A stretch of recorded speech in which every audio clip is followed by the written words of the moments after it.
reports for incidents that have occurred like every other resident here, and last month or 2 months ago the chief said put it in writing. I did put it in writing, and here's proof of it. Here's a copy of it. So here it is in writing again. I do not expect to be treated differently than everyone else.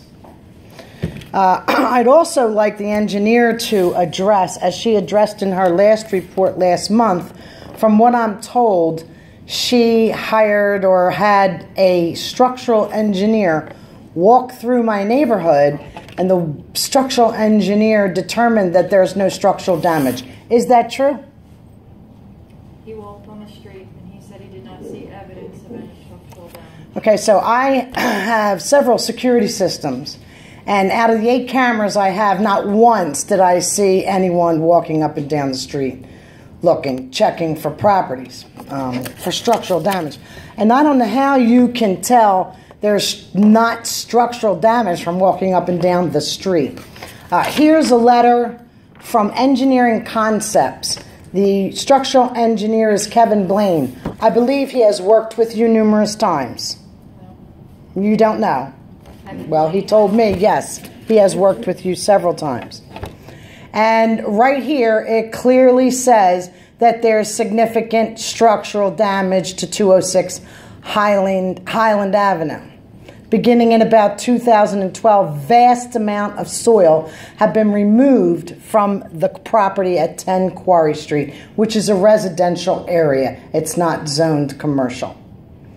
And I have to call him back every time I see another significant change in the cracks in my property, inside and outside.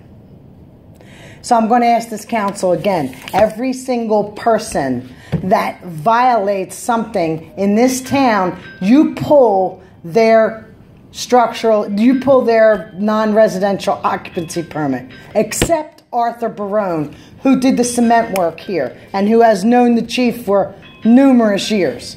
So I'm going to ask you tonight to pull his non-residential occupancy permit, because he's under a cease and desist order. I've called the police numerous times under the direction of the borough manager each time he continues to excavate and do anything to that property.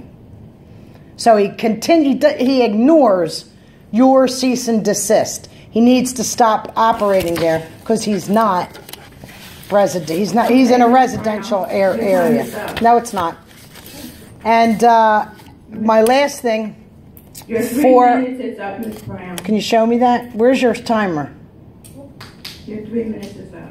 My last item is, I'm going to ask this council to table a recreational director because you are not following the proper procedure. Mr. Borough thinks so you're not going to let me finish.